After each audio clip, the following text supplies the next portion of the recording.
सगळ्यात आधी आताशी 8 वाजून 32 मिनिटं होत आहेत. काही जण थोडेसे उशिराही जॉईन करतात. तर डायरेक्ट रिअल इस्टेट पर्यंत पोहोचण्याच्या अगोदर एक कॉमन अनुभव सांगतो. आम्ही जसे बँकेत जातो तसं मी सुद्धा बँकेमध्ये जात असतो. आणि माझ्या स्वभावाप्रमाणे म्हणा किंवा चेहऱ्यावरून मी त्यांना कोणाला त्यांच्यातल्या टिपिकल सेल्समनना, बँकेतला जो कर्मचारी वर्ग असतो त्यांच्या, तर मी कदाचित त्यांना सॉफ्ट टार्गेट वाटत असेल. तर त्याच्यामुळे मला ते विविध प्रोडक्ट त्यांचे विकण्याचा प्रयत्न करत असतात. एफडी करा, इन्शुरन्स घ्या आमच्याकडनं, किंवा म्युच्युअल फंड आमच्याकडनं इन्व्हेस्ट करा. अशा वेगवेगळ्या स्कीम्स ते सांगत असतात. एखाद दुसरा लोन घ्या असंही सांगतो.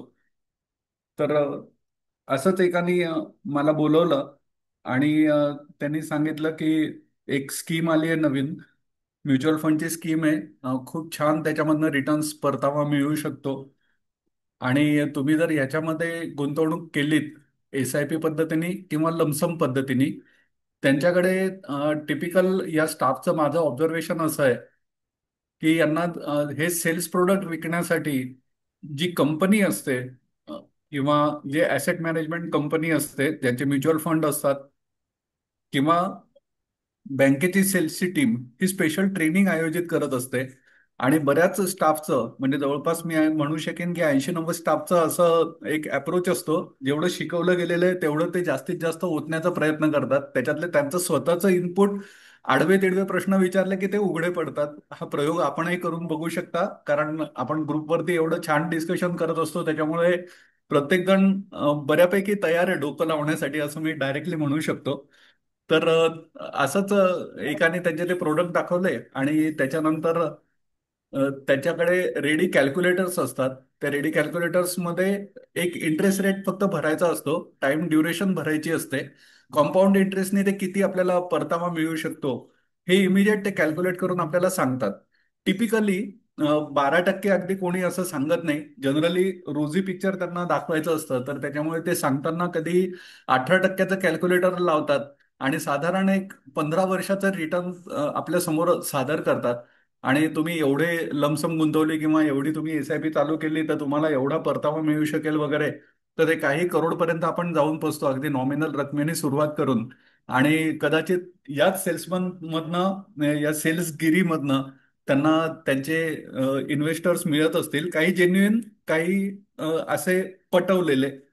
पण माहित नाही आपल्यापैकी किती जण त्यांचे बळीचे बकरे ठरतात, विशेषतः इन्शुरन्स मधले. की म्युच्युअल फंड मध्ये तर काही ना काहीतरी तुम्हाला परतावा हा मिळतोच, आणि जवळपास 90% स्कीम्स चांगला परतावा देणाऱ्या असतात.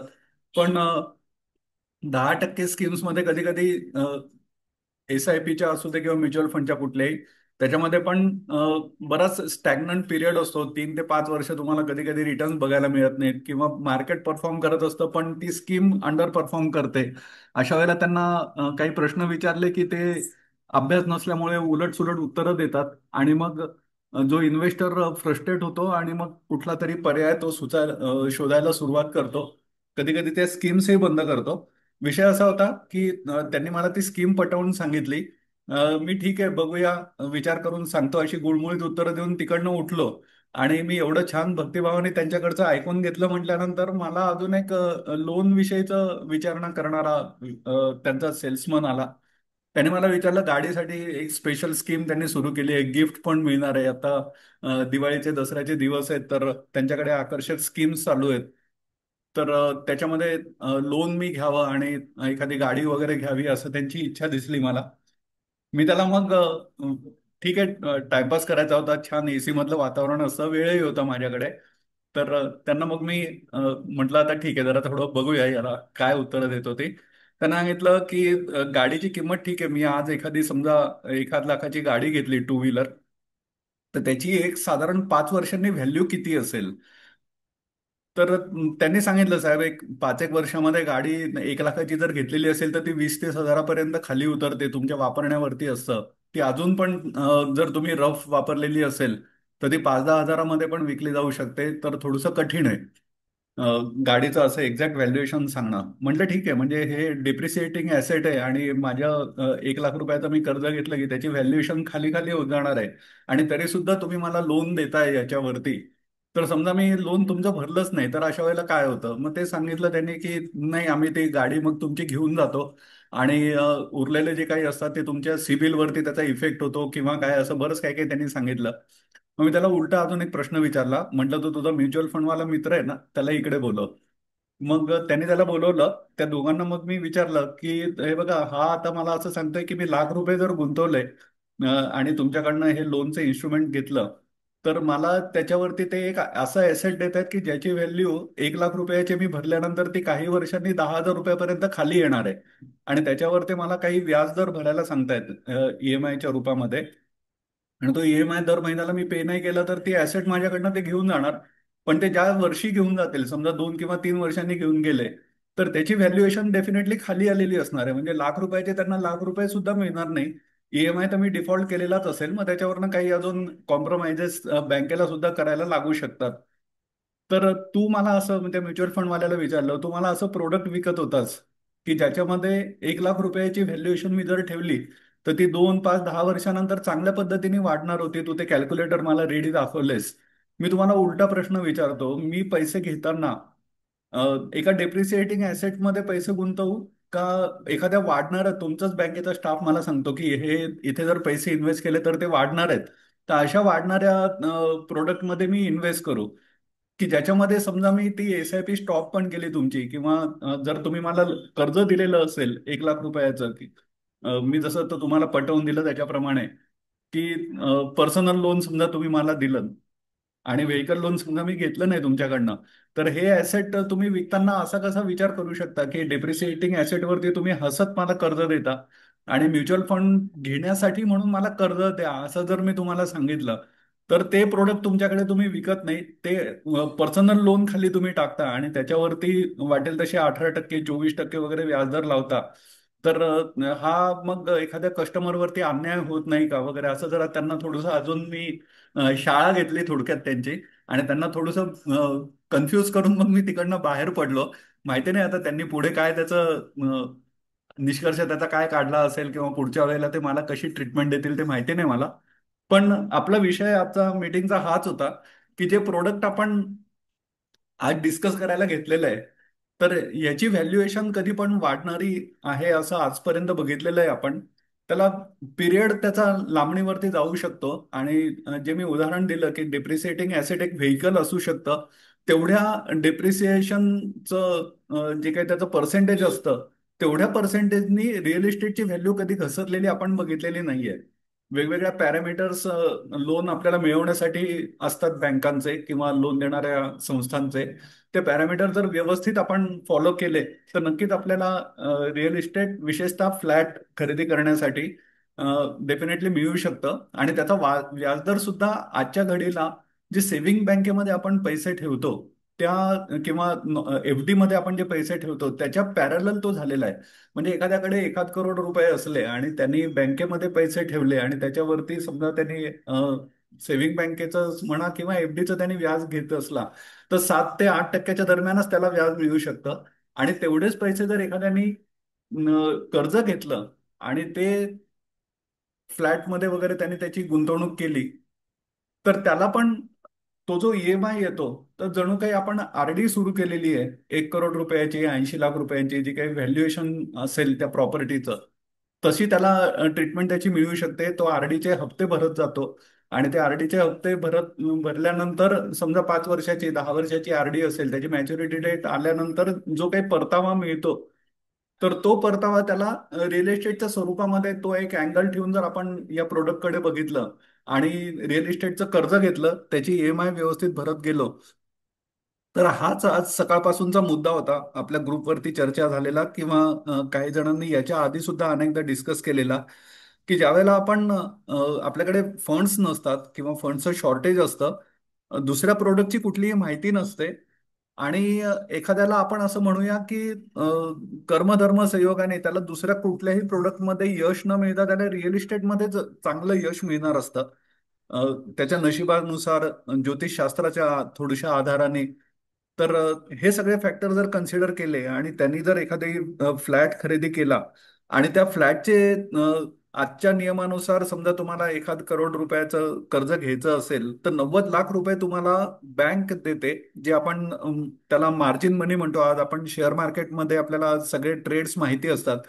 तर अगदी इक्विटीवाला सुद्धा एखादा ट्रेड करणार असेल तर त्याला सुद्धा पहिले फंड्स त्याच्या अकाउंटमध्ये ठेवायला लागतात, ट्रेडिंग अकाउंटमध्ये. त्याच्यानंतरच तो एखादा ट्रेड करू शकतो. आणि कधी कधी जर तुम्हाला अ, समजा 50,000 तुम्ही ठेवलेत आणि त्या दिवसापुरतं तुम्हाला अधिक फंड्स अरेंज करणं शक्य नसेल, पण ते एखादी स्क्रिप्ट तुम्हाला जास्त किमतीची घ्यायची असेल, तर अशा वेळेला तुम्ही ते मार्जिन प्रोडक्ट वापरता. बरेच ब्रोकर 2 टाइम्स 3 टाइम्स तुम्हाला एक्सपोजर देतात. म्हणजे 50,000च्या अगेन्स्टमध्ये तुम्ही 1 लाख रुपयाचे किंवा 1.5 लाख रुपयाचे शेअर्स त्याच दिवशी खरेदी करू शकता, जर तुमच्याकडे क्लीन बॅलन्स असेल तर, किंवा स्टॉक तुम्ही प्लेस केलेले असतील तर. ही मार्जिनची कन्सेप्ट आहे, त्याच्यावर नॉमिनल चार्ज तुमचा ब्रोकर आकारतो. एक्झॅक्ट सेम पद्धतीने आपण जर विचार केला तर रिअल इस्टेट एखादी आपण घेताना, विशेषतः फ्लॅट आपण घेताना, हेच आपण जर स्वरूप ठेवलं की आज आपल्याकडे फक्त 10 लाख रुपये आहेत, पण समोर जर असं प्रोडक्ट दिसतंय मला की तो फ्लॅट अतिशय म्हणजे आपण म्हणतो की दार उघडल्याबरोबर पहिलं पाऊल त्या घरामध्ये ठेवलं की ते फील असं येतं की अरे नाही, हा फ्लॅट आपण घ्यायलाच पाहिजे. अशा पद्धतीने समजा जर आपण तो फ्लॅट घेणार असू आणि जे आपण समजा आपल्या हातात 50,000 असताना 1.5 लाख रुपयाचे शेअर्स खरेदी करणार असू, आणि ज्यावेळेला आपल्याकडे पैसे येतील तेव्हा आपण ते रिपे करणार असू, एक्स्ट्रा घेतलेले फंड्स ब्रोकरला परत करणार असू, तर त्याच विचाराने आपण फ्लॅट खरेदी का करायचा नाही. आणि एवढे नॉमिनल फक्त इंटरेस्ट रेट असताना आपण असे प्रोडक्ट का वापरायचे नाही, ज्याला लिव्हरेज प्रोडक्ट असं शेअर मार्केटच्या भाषेमध्ये म्हटलं जातं. आणि हळूहळू करत एक असा पॉइंट होता की रिअल इस्टेटमध्ये अनेक प्रॉब्लेम्स असतात, मेंटेनन्स आहे किंवा इतर सगळे खर्च आहेत, पण तरी सुद्धा त्याचा ॲप्रिसिएशन 2 4 5 10 वर्षापर्यंत मिळत नाही. पण तुम्ही आतापर्यंत जसं सोनं चांदी हे अजून एक प्रोडक्ट आहे की ज्याच्यामध्ये इन्व्हेस्टमेंट केली जाते, शेअर मार्केट म्युच्युअल फंड हे अजून एक प्रोडक्ट आहे. तर रिअल इस्टेट या प्रोडक्ट विषयी जर बघितलं तर फ्लॅटचे रेट तुम्हाला आठवत असतील. 2000 साली किंवा 1997-98 साली रिअल इस्टेट सेक्टरमध्ये फ्लॅटच्या किमती वाढण्यामध्ये प्रचंड मोठी तेजी आलेली होती. त्याच्यानंतर हे मार्केट डिप्रिसिएटिंग झालेलं होतं पूर्णपणे. आणि अशा वेळेला त्याच्यामधनं मिळणारे रिटर्न्स हे निगेटिव्ह रिटर्न्स पकडले जातात. म्हणजे समजा तुमच्याकडे 2000 साली घेतलेला एक 25 लाख रुपये किमतीचा एखादा फ्लॅट असेल आणि 10 वर्ष त्याच्यामधनं आपल्याला परतावा as per saving bank standard काहीच मिळाला नाही, किंवा त्यांची स्टेट बँकेची किंवा रिझर्व्ह बँकेचे जे काही मॅक्झिमम इंटरेस्ट रेट असतात अ, 10 वर्षाच्या ड्युरेशनचे, तितका सुद्धा परतावा मिळाला नाही. तर या प्रोडक्टमधनं आपल्याला निगेटिव्ह रिटर्न्स मिळाले अशी एक कल्पना असते. पण 97-98 ते 2000 या कालावधीनंतर मोठी तेजी पुन्हा एकदा आलेली 2009 ते साधारण 2012-13 या पॅचमध्ये, ज्या वेळेला सबप्राईम इश्यू पूर्ण झालेला, शेअर मार्केट कोसळलेलं होतं. त्याच वेळेला सोनं चांदी सुद्धा बऱ्याच जणांना आठवत असेल की चांदी 15-20 हजार रुपये ट्रेड होत होती, ती डायरेक्ट 70,000 रुपयाच्या आजूबाजूला गेलेली होती. तिकडनं ती पुन्हा क्रॅश झाली आणि बरेच वर्ष त्याच्यानंतर 30,000च्या आजूबाजूला रेंगाळलेला होता त्याचा भाव. नंतर तो आता वाढलेला दिसतोय आपल्याला आणि ती 1.5 लाखाच्या आजूबाजूला आज ट्रेड होते. एवढा पिरियड सगळा घेतल्यानंतर पुढची तेजी, या पुढची तेजी रिअल इस्टेट सेक्टरमध्ये येईल का? आणि आता जे आपण बघतो की मागणी कमी आणि पुरवठा जास्त अशी फ्लॅटच्या बाबतीमध्ये तरी परिस्थिती आहे. असं असून सुद्धा या सेक्टरमध्ये अचानक आलेला बूम, जो 2008-09 ते साधारण 2012-13 या पिरियडमध्ये आपण बघितला, तर आता रिअल इस्टेट सेक्टरमध्ये फ्लॅट रिटर्न्स किंवा निगेटिव्ह रिटर्न्स मिळायला 10 ते 12 वर्ष होऊन गेलेली आहेत. प्रॉपर वेळेला आपण बोलतोय की ह्याच्यामध्ये मागच्या इतका परतावा आपल्याला मिळू शकतोय का, आणि असं आपल्याला राईज अचानक आलेला बघायला मिळू शकतोय का? तर याच्याविषयी किंवा मी जे आता बोललो त्याच्याविषयी तुमच्या काही कॉमेंट्स असल्या तर अनम्यूट करून तुम्ही प्लीज बोला. तोपर्यंत मी माझे काही मुद्दे आहेत अजून. तर आपण पहिले तुमची काही मतं याच्यावरती बोलूया, आणि मग मी नंतर माझे मुद्दे, किंवा प्रत्येकजण त्यांचे त्यांचे काही डिस्कशनचे पॉइंट्स असतील ते सांगतील. तुम्ही अनम्यूट करा आणि प्लीज बोला. हॅलो. प्रकाशजी परागजी. बोला. बोला बोला. हा. आता REIT हे आहे ना, रिअल इस्टेट वरती बरेच इन्स्ट्रुमेंट आहे ना, त्याच्यात हो काय हो. रिटर्न ऑफ इन्कम काय आहे, रिटर्न ऑफ इन्व्हेस्टमेंट किती आहे, काय आर ई कल्पना आय आहे? टी हो, REIT मध्ये चांगले रिटर्न्स मिळतात. साधारण 13 ते 14% रिटर्न्स मी स्वतः बघितलेले आहेत. तुम्ही REITचे शेअर्स पण घेऊ शकता किंवा त्यांच्याकडे फिक्स रिटर्न्सच्या सुद्धा योजना आहेत. कधी कधी ईटीएम पण आहे का कॉम्बिनेशन त्याचा? असतं. ईटीएफ रिअल पण आहे इस्टेट का त्यांचा? सेक्टरचा पण ETF आहे. पण मी त्याच्याविषयी मला फार माहिती नाहीये. मी फक्त बघतो आणि ग्रुपमध्ये नक्की पोस्ट करेन किंवा कोणाला माहिती असेल हा तर म्हणजे अनम्यूट काय करून माहितीये, सांगू पण शकतात. त्याच्यात जर समजा ग्रोथ असेल तर it is better to take that rather than a second house. कारण ते दुसरं बरोबर आहे. सेकंड हाऊस घेतलं की मग ते हॅसल्स आले. ह्याच्यात हो, हॅसल्स काही नाही, पाहिजे आपण विकू शकतो, हे करू शकतो ना. पण करेक्ट, तेवढं बरोबर. ग्रोथ आहे का बघायला पाहिजे आधी. REIT किंवा REIT मध्ये हे. ग्रोथ आहे. REITचे हा, शेअर्स चांगले वाढलेले आहेत. साधारण 4 ते 5 शेअर लिस्ट आहेत आज NSE वरती अवेलेबल आहेत ते. तर ते पण तुम्ही ग्रुपमध्ये त्यांची घाला मग. ग्रोथ चालेल, मी टाकतो. अजून कोणी? हा, ओके.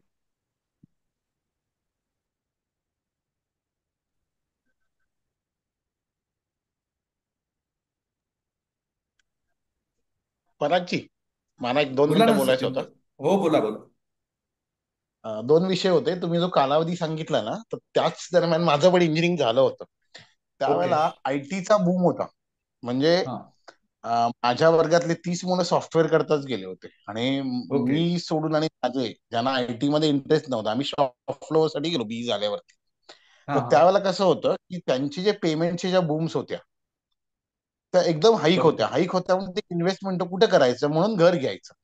असा एक करेक्ट. तो कालावधी त्या कालावधीमध्ये होता. म्हणजे मला कुणी, मी जर 2004 तू अजून नाही घेतलास का घर, असं मला माझे कलिग विचारायचे. हम्म. म्हणजे आयटीचे मित्र विचार. त्यामुळे काय होतं की आयटीची बूम आता थोडीशी थांबली आहे.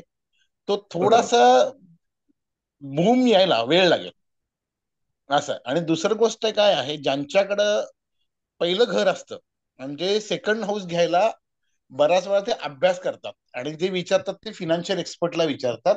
ते फक्त म्युच्युअल फंड विकतात. त्यामुळे ते आपल्या कॅल्क्युलेशन प्रमाणे सेकंड हाऊस होमला नाही म्हणतात. त्यामुळे सेकंड होम न घेणारी लोक असतात. त्यामुळे थोडासा जो रिअल इस्टेटचा विषय आहे, थोडासा आत्ता सध्या जोपर्यंत आयटी बरोबर. बूम येत नाही आणि नवीन मुलं घर घेत नाहीत, नवीन जेव्हा करेक्ट. आयटी प्रोफाईल होत नाही, तोपर्यंत तिथं येण्याची शक्यता फार कमी अशी मला वाटते. ओके. त्यामुळे त्यांच्या थँक्यू मुवमेंट सर. पण फार स्लो चाललेले आहेत. हा एक ओके. विषय होता. हा. हा, म्हणजे हे माझं मत, पण मी जे फेस हा. केले तो कालावधी मी हो सगळा हो. बघितलाय. हा. आणि दुसरा एक विषय असा होता की एखादी गोष्ट, म्हणजे मी हा आउट ऑफ सिलेबसचा सब्जेक्ट आहे. मी बर. आता सोनं आणि चांदी जेव्हा बघितलं आपण आता, म्हणजे विदाऊट कंट्रोल ते वाढत होतं 8%, 7%, 6% वगैरे वगैरे. मला फक्त आपल्याच लोकांनी इतकं सांगायचं की आपले लिमिट्स प्रॉफिटचे ठरवून घ्या. मार्केट हा, एकदा ठीक आहे. वर गेलं ना, कधी कधी. हा. सर, याच्याविषयी आपण कधी जरा थोडं बोलूया. आपण आता थोडं रिअल इस्टेटचे मुद्दे घेऊ जरा. हो हो, चालेल चालेल, ठीक आहे, हा. हरकत नाही. हा. मला तेवढं ओके. माझं थँक्यू म्हणजे सर. मी सांगितलं. हो, हा. Thank you thank you. अजून कोणी?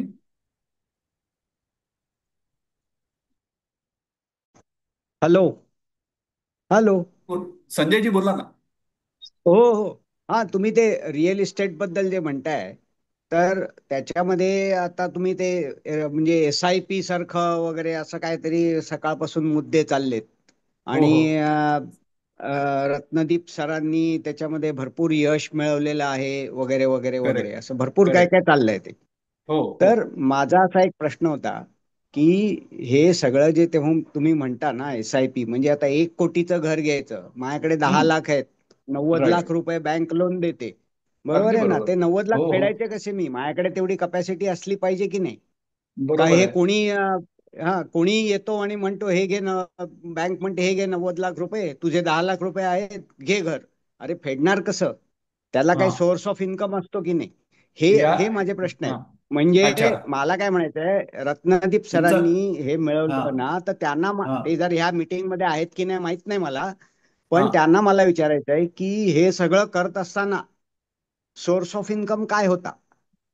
हा माझा प्रश्न आहे. ओके. बस. सर हा. सर, तुमच्या एका प्रश्नाला मी लगेच उत्तर देऊ शकतो. रत्नदीप साठे सर आहेत का नाही मला पटकन दिसले नाहीत ते.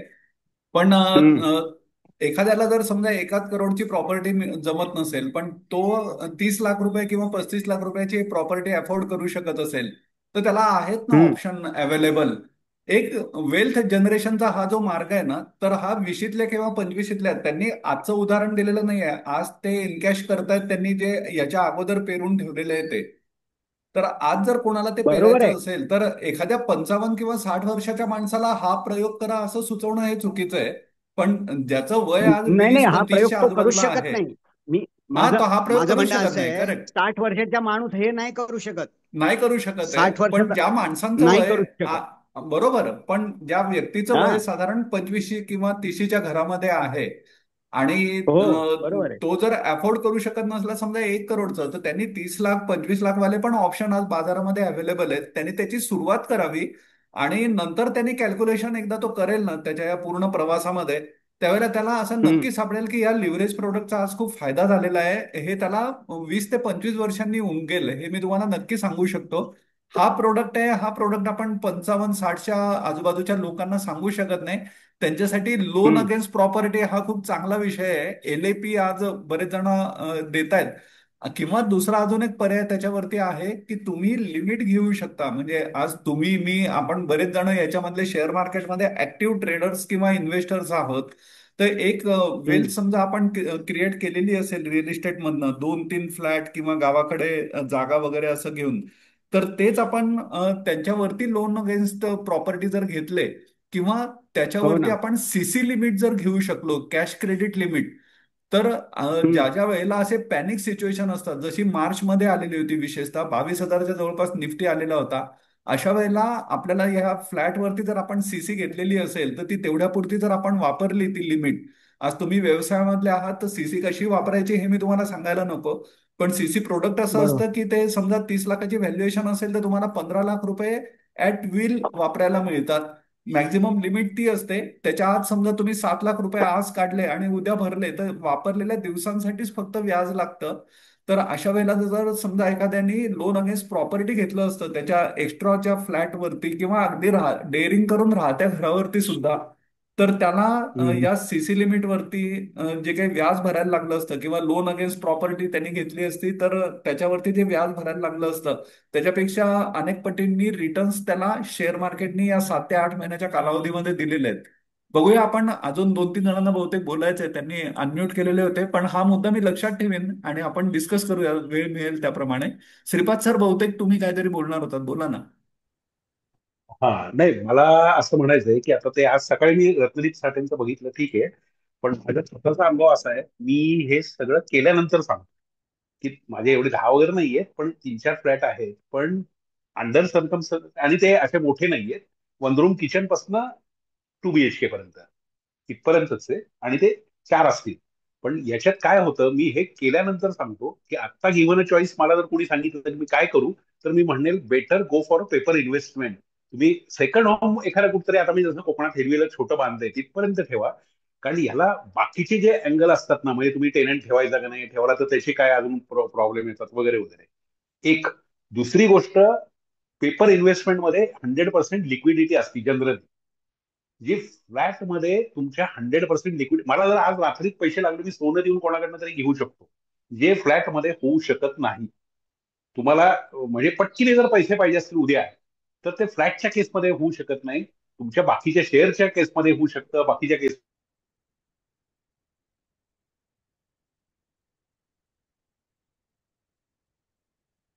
ते म्यूट झाले. हा, श्रीपाद सर तुमचा हॅलो. आवाज नाही येत आहे. नाही, हा. आता येत आहे का? हो, येतोय येतोय, बोला. हा. नाही, मी कुठपर्यंत, हा कुठपर्यंत तुम्हाला बोललेलं कळलं. हा, हॅलो. फ्लॅटच्या संदर्भामध्ये तुम्ही सांगत होतात की तुमची हा, मी कोकणामधली प्रॉपर्टी जरी फ्लॅटच्या असली तरी सुद्धा. हा. हा, तरी सुद्धा मी असं म्हणेल की मी जे काय आता पुण्यामध्ये फ्लॅट घेतले, मी त्यावेळेला त्या परिस्थितीनुसार मी घेतले. अशी त्यावेळेला ती इन्व्हेस्टमेंट नव्हती, गरज होती वगैरे अशा इतर कारणामुळं. पण आता जर मला कोणी विचारलं की तुम्ही काय प्रिफर कराल, तर पेपर इन्व्हेस्टमेंट करा. शक्यतो फ्लॅटच्या फंदात पडू नये. एखाद्या घेतलात तर ठीक आहे, कारण त्याच्यामध्ये तुम्हाला लिक्विडिटीला खूप प्रॉब्लेम येतो. लिक्विडिटी म्हणजे मला उद्या त्याच्या आधीच पैसे पाहिजे असतील तर ते लगेच मिळत नाही. जे तुम्हाला बाकीच्या केसमध्ये लोन आणि शेअर असेल किंवा लोन आणि प्रॉपर्टी हे मिळतात, पण नॉट दॅट इझी. आणि तुम्हाला सेल करताना विकत घेण्यापेक्षा विकण्याला अजून जास्त त्रास असतो. म्हणजे ही दुसरी अजून एक अँगल आहे.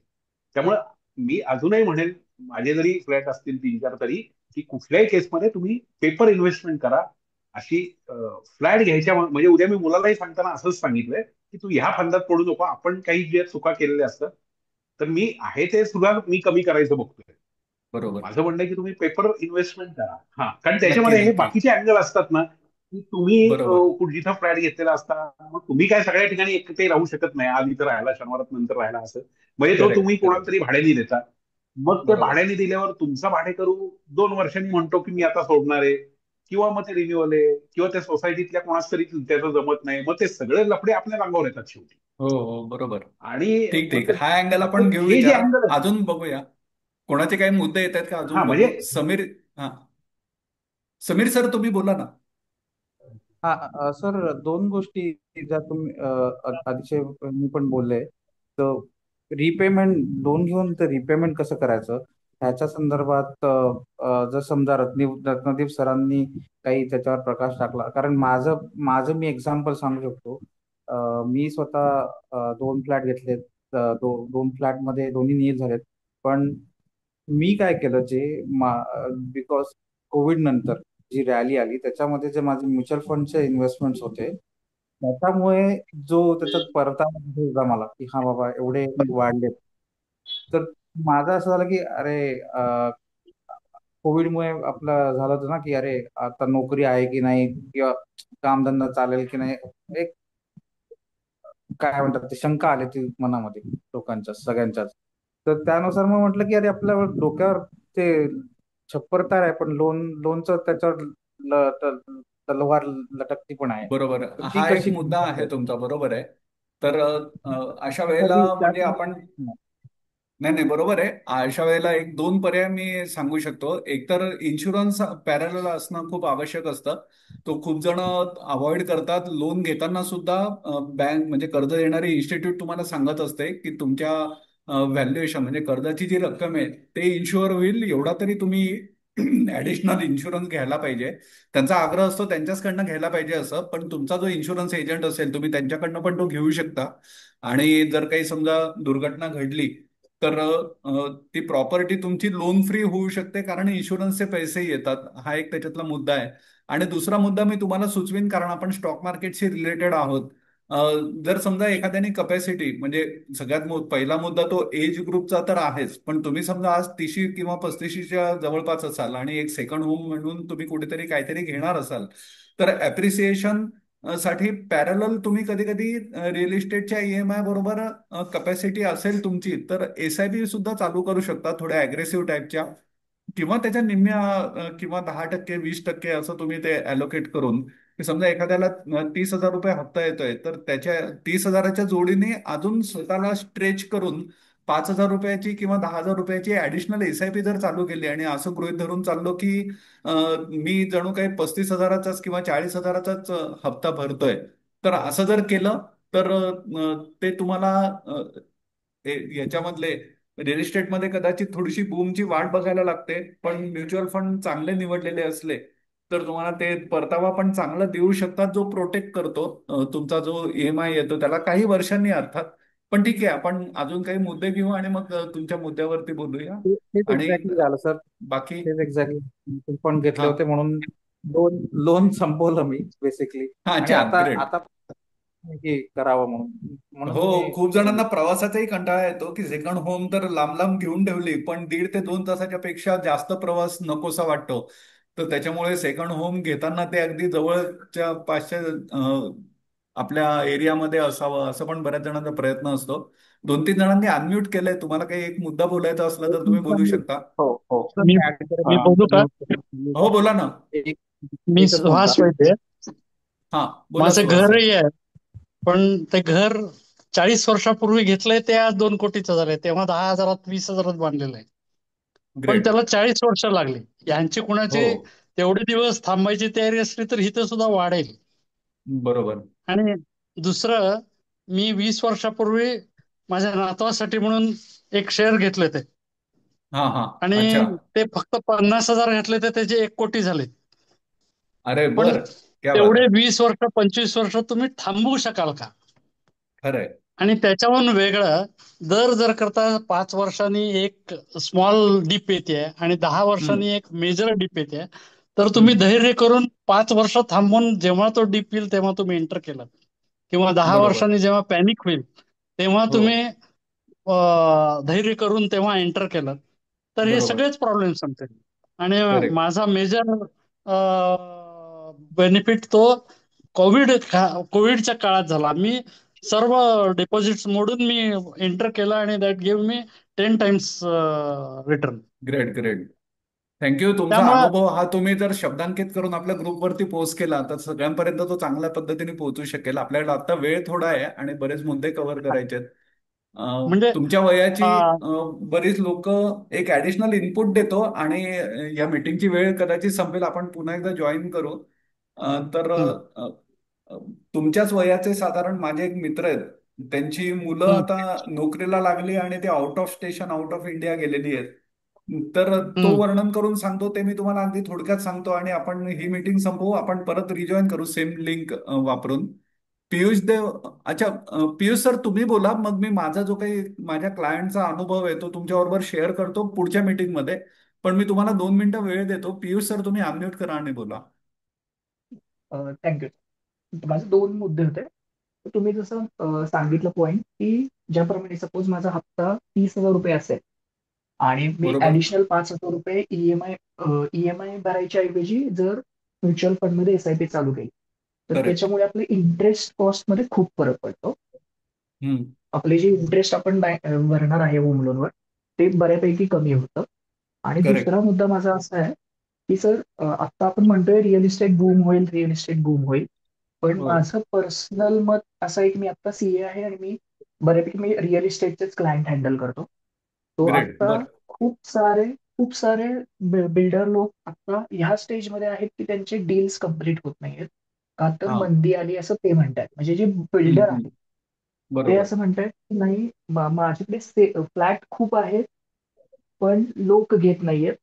पण प्राइस तर वाढलेले आहेत. म्हणजे मला असं वाटतं की ही जी प्राइस हाईक झालेली आहे ती थोडासा हम्म, बबल असू हम्म. शकतो.